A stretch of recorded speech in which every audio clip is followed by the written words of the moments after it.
Chapter 11. Animals.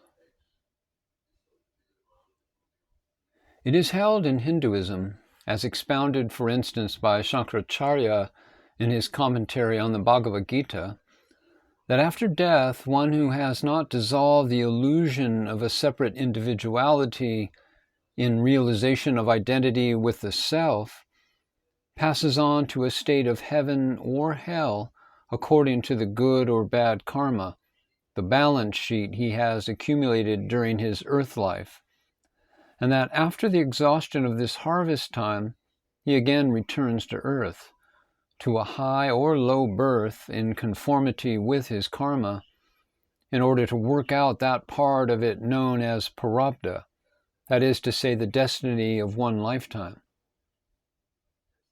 During his new earth life, he again accumulates agama, or new karma, and this is added on to his sandhita karma, or that residue of his already accumulated karma, which is not already prarabdha.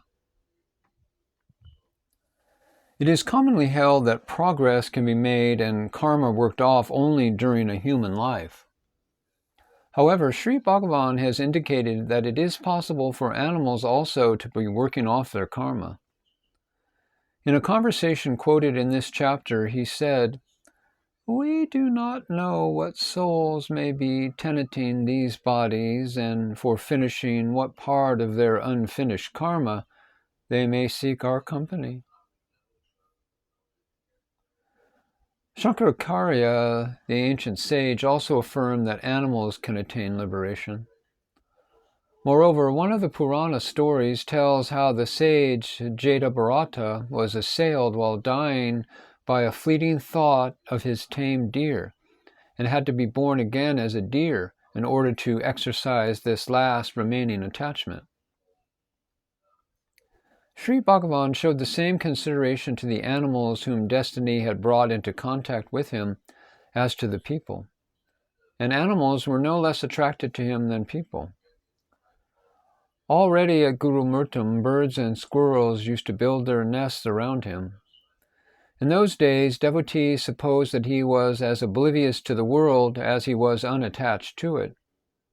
But in fact, he was keenly observant, and he has since told of a squirrel family that occupied a nest abandoned there by some birds. He never referred to an animal in the normal Tamil style as it, but always as he or she. He would say, "Have the lads been given their food?" And it would be the ashram dogs he was referring to. Or he would say, "Give Lakshmi her rice at once." And it was the cow Lakshmi that he meant.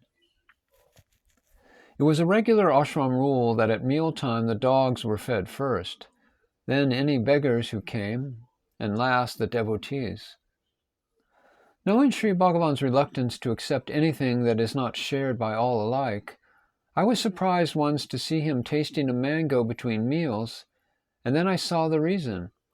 The mango season was just beginning, and he wanted to see whether it was ripe enough to give to the white peacock that had been sent from the Maharani of Baroda and had become his ward. There were other peacocks also. Bhagavan would call to them, imitating their cry, and they would come to him and receive peanuts, rice, and mango. On the last day before his physical death, when the doctors said the pain must be frightful, he heard a peacock screech on a nearby tree and asked whether they had received their food. Squirrels used to hop through the window on his couch, and he would always keep a little tin of peanuts beside him for them. Sometimes he would hand a visiting squirrel the tin and let it help itself. Sometimes he would hold out a nut, and the little creature would take it from his hand. One day, when on account of his age and rheumatism, he had to walk with the aid of a staff, he was descending the few steps into the ashram compound when a squirrel ran past his feet, chased by a dog. He called out to the dog and threw his staff between them, and in doing so he slipped and broke his collarbone. But the dog was distracted and the squirrel saved. The animals felt his grace. If a wild animal is cared for by people, its own kind boycott it, and on its return to them, but if it came from him, they did not. Rather, they seemed to honor it. They felt the complete absence of fear and anger in Bhagavan. Once he was sitting on the hillside when a snake crawled over his legs. He neither moved nor showed any alarm. A devotee asked him what it felt like to have a snake pass over, and laughing, he replied, "Cool and soft." He would not have snakes killed where he resided, and say, "We have come to their home and have no right to trouble or disturb them. They do not molest us." And they didn't. Once his mother was frightened when a cobra approached her. Sri Bhagavan walked towards it, and it turned and went away. It passed between two rocks, and he followed it. However, the passage ended against a rock wall, and being unable to escape, it turned and coiled its body and looked at him. He also looked. This continued for some minutes, and then the cobra uncoiled, and feeling no more need for fear, crawled quietly away, passing quite close to his feet. Once, when he was sitting with some devotees at Skanda Ashram, a mongoose ran up to him and sat for a while on his lap. He later said, "Who knows why it came? It can have been no ordinary mongoose." There is another case of a far from ordinary mongoose told by Professor Venkatamaya in his diary. In answer to a question by Mr. Grant Duff, Sri Bhagavan said, "It was on the occasion of the Arudra Darshan. I was then living on the hill at Skanda Ashram. Streams of visitors were climbing up the hill from the town, and a mongoose, uncommonly large and of a golden hue, not the usual gray color, and without the usual black spot on its tail, passed fearlessly through the crowds. People thought it was a tame one, and that its owner must be among the crowd. It went straight up to Palani Swami, who was taking a bath in the spring by Virupaksha cave. He stroked the creature and patted it. It followed him into the cave, inspected every nook and corner of it, and then joined the crowd to pass up to Skanda Ashram. Everyone was struck by its attractive appearance and fearless movements. The mongoose came to me, climbed onto my lap, and rested there for some time. Then it raised itself up, looked around and moved down, and went round the whole place, and I followed it lest it should be harmed by careless visitors or by the peacocks. In fact, 2 peacocks did look at it inquisitively, but it moved calmly from place to place until finally it disappeared among the rocks to the southeast of the ashram. Once Sri Bhagavan was cutting up vegetables for the ashram kitchen in the early morning before sunrise, together with 2 devotees.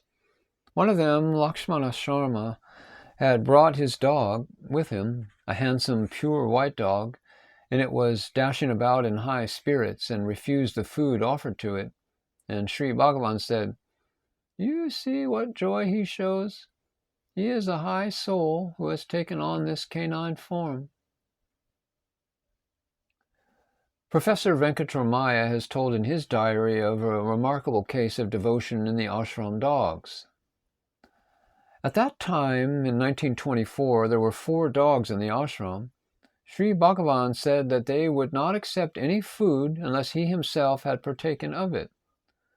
The scholar put it to the test by spreading some food before them, but they would not touch it. After a while, Sri Bhagavan put a morsel of it into his mouth, and immediately they fell upon it and devoured it. The ancestress of most of the ashram dogs was Kamala, who came to Skanda Ashram as a puppy. The devotees tried to drive her away, fearing that she would litter the ashram with pups year after year, but she refused to go. A large canine family did indeed grow up, but they all had to be treated with equal consideration.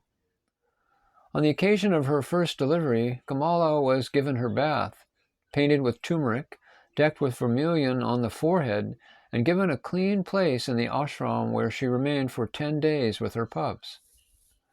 And on the 10th day, her purification was celebrated with regular feasting.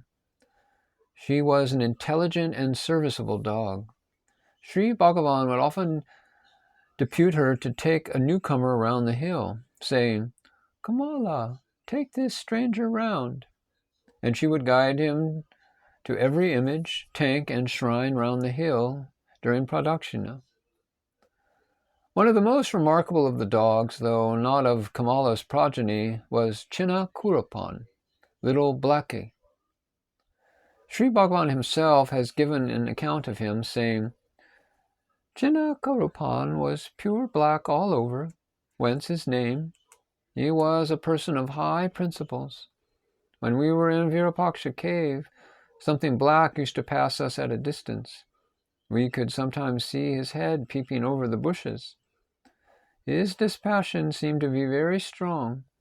He kept company with none, and in fact seemed to avoid company. We respected his independence and dispassion, and used to leave food near his place and go away. One day, as we were going up, Karupan suddenly jumped across the path and romped up upon me, wagging his tail in glee. How he singled me out from the group for his display of affection was the wonder. Thereafter he remained with us in the ashram as one of the inmates. A very intelligent and serviceable fellow he was, and how high-minded. He had lost all his former aloofness and became very affectionate. It was a case of universal brotherhood. He would make friends with every visitor and inmate, climb onto his lap, and nestle against him. His overtures were generally well received. A few, however, tried to avoid him, but he was indefatigable in his efforts and would take no refusal as final. If he was ordered away, he would obey like a monk, observing the vow of obedience. Once he went near an Orthodox Brahmin who was reciting mantras at the foot of a bel tree near our cave. The Brahmin regarded dogs as unclean and scrupulously avoided contact or even proximity to them. However, Karupan eventually and evidently understood, and observing only the natural law of equality, insisted on going near him. Out of consideration for the Brahmin's feelings, an inmate of the ashram raised his stick and beat the dog, though not hard. Karupan wailed and ran away and never returned to the ashram, nor was seen again. He would never again approach a place where he had been once ill-treated, so sensitive he was. The person who made this mistake evidently underrated the dog's principles and sensitivity, and yet there had already been a warning. It was like this. Palani Swami had once spoken and behaved rudely to Chinna Karupan. It was a cold, rainy night, but all the same, Chinna Karupan left the premises and spent the whole night on a bag of charcoal some distance away. It was only in the morning that he was brought back. There had also been a warning from the behavior of another dog. Some years back, Palani Swami scolded a small dog that was with us at Virupaksha cave, and the dog ran straight down to Sankirtirtham tank, and soon after his dead body was floating there. Palani Swami and all the others at the ashram were at once told that dogs and other animal inmates of the ashram have intelligence and principles of their own and should not be treated roughly. We do not know what souls may be tenanting these bodies, and for finishing what portion of their unfinished karma they may seek our company. There were other dogs also that showed intelligence and high principles. While at Skanda Ashram, Sri Bhagavan was usually beside one of the ashram dogs when it breathed its last, and the body was given a decent burial and a stone placed over the grave. In the later years, when the ashram buildings had been put up, and especially when Sri Bhagavan began to grow less active in the body, the humans had it more their own way, and animal devotees had little access.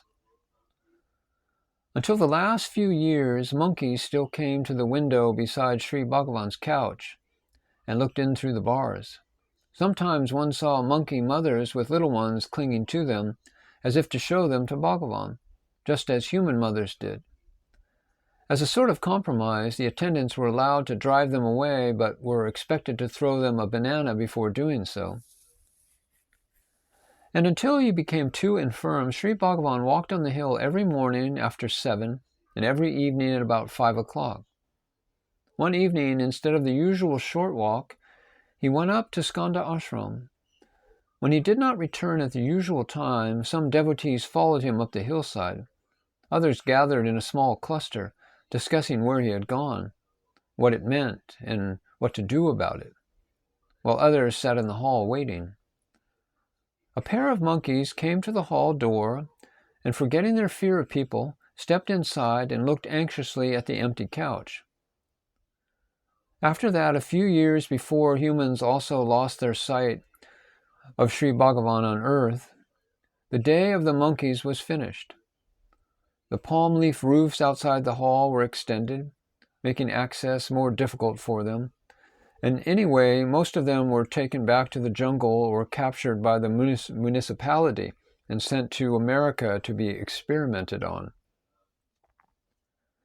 From 1900, when Sri Bhagavan first went to live on the hill, to 1922, when he came down to the ashram at its foot, he was very intimate with the monkeys. He watched them closely, with the love and sympathy that the jnani or sage has for all beings, and with that keen observation that was natural to him. He learned to understand their cries and got to know their code of behavior and system of government. He discovered that each tribe has its own king in its recognized district, and if another tribe infringes on this, there will be war. But before starting a war or making peace, an ambassador is sent from one tribe to the other. He would tell visitors that he was recognized by the monkeys as one of their community and accepted as arbiter in their disputes, saying, "Monkeys, as a rule, would boycott one of their group if he had been cared for by people, but they make an exception in my case. Also, when there is misunderstanding and quarreling, they come to me, and I pacify them by pushing them apart, and so stop their quarreling. A young monkey was once bitten by an elder member of his group and left helpless near the ashram. The little fellow came limping to the ashram at Virupaksha cave, hence we called him Nandi, the lame. When his group came along 5 days later, they saw that he was tended by me, but still they took him back. From then on, they would all come to get any little thing they could be spared for them outside the ashram, but Nandi would come right onto my lap. He was a scrupulously clean eater. When a leaf plate of rice was set before him, he would not spill a single grain of rice outside it. If he ever did spill any, he would pick it up and eat it before going on with what was on the plate. He was very sensitive, though. Once, for some reason, he threw out some food, and I scolded him. "What? Why are you wasting food?" I said. He at once hit me over the eye and hurt me slightly. As a punishment, he was not allowed to come to me and climb on my lap for some days. But the little fellow cringed and begged hard and regained his happy seat. That was his second offense. On the first occasion, I put his cup of hot milk to my lips to blow it, so as to cool it for him, and he was annoyed and hit me over the eye. But there was no serious hurt, and he at once came back to my lap and cringed as though to say, "Forget and forgive," and so he was excused. Later on, Nandi became king of his tribe. Sri Bhagavan also told of another monkey king who took the bold step of outlawing 2 turbulent males in his tribe. The tribe thereupon became restive, and the king left them, and went alone into the jungle, where he remained for 2 weeks. When he returned, he challenged the critics and rebels, and so strong had he become through his 2 weeks of tapas that none dared answer his challenge. Early one morning, it was reported that a monkey lay dying near the ashram. Sri Bhagavan went to see, and it was this king. It was brought to the ashram and lay supporting itself against Sri Bhagavan. The 2 exiled males were sitting on a tree nearby watching. Sri Bhagavan moved to shift his weight, and the dying monkey instinctively bit his leg. "I have 4 such marks of favor from monkey kings," he said once, pointing to his leg. Then the monkey king uttered a last groan as he expired. The 2 watching monkeys jumped up and down and cried out with grief. The body was buried with the honors given to a sannyasin. It was bathed in milk and then in water and smeared with sacred ashes. A new cloth was placed over it, leaving the face uncovered, and camphor burnt before it. It was given a grave near the ashram, and over this a stone was raised. One strange story of a monkey gratitude is told. Sri Bhagavan was once walking round the foot of the hill with a group of devotees, and when they got near Pancha-amam Koil, they felt hungry and thirsty. Immediately a tribe of monkeys climbed the wild fig trees at the roadside and shook the branches, strewing the road with the ripe fruit, and then ran away, not eating any themselves. And at the same time a group of women came up with earthen jars of water for drinking. The most favored of all the animal devotees of Sri Bhagavan was the cow Lakshmi. She was brought to the ashram as a young calf, together with her mother in 1926, by one Arunachala Pillai, and presented to Sri Bhagavan. He was reluctant to accept the gift, as there was then no accommodation for cows at the ashram. However, Arunachala Pillai absolutely refused to take them back, and a devotee offered to look after them, so they stayed. The devotee saw to their needs for about 3 months, and then they were left with someone in town who kept cows.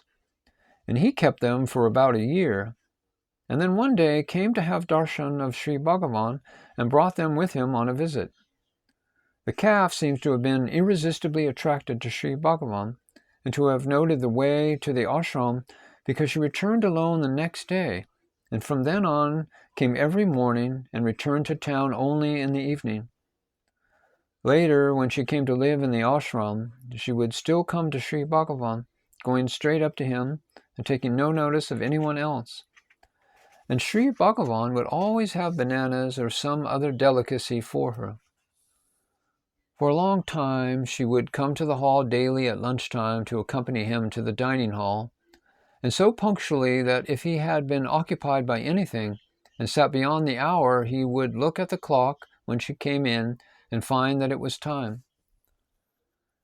She bore a number of calves, at least 3 of them on Bhagavan's Jayanti, or birthday. When a stone cowhouse was built in the ashram, it was decided that Lakshmi should be the first to enter it on the day of the inauguration. But when the time came, she could not be found. She had gone to lie by Sri Bhagavan and would not budge until he came too, so that he entered first and she behind him. Not only was she uncommonly devoted to Sri Bhagavan, but the grace and kindness he showed her was quite exceptional. In later years, there were a number of cows and bulls at the ashram, but no other that formed such an attachment or elicited such grace. Lakshmi's descendants are still there at the ashram. On 17th June 1948, Lakshmi fell ill, and on the morning of the 18th it seemed that her end was near. At 10 o'clock, Sri Bhagavan went to her and said, "Alma, mother, you want me to be near you?" He sat down beside her and took her head on his lap. He gazed into her eyes and placed his hand on her head, as though giving her diksha, initiation, and also over her heart. Holding his cheek against hers, he caressed her. Satisfied that her heart was pure and free from all vasanas, or latent tendencies, and centered wholly on Bhagavan, He took leave of her and went to the dining hall for lunch. Lakshmi was conscious up to the end. Her eyes were calm. At 11:30, she left her body, quite peacefully. She was buried in the ashram compound with full funeral rites, besides the graves of a deer, a crow, and a dog, which Sri Bhagavan had also caused to be buried there. A square stone was placed over her grave, surmounted by a likeness of her. On the stone was engraved an epitaph that Sri Bhagavan had written, stating that she had attained mukti, liberation. Devaraja Mudaliar asks Bhagavan whether that was used as a conventional phrase, as the phrase that someone has attained samadhi is a polite way of saying that he has died, or whether it really meant mukti. And Sri Bhagavan said that it meant mukti.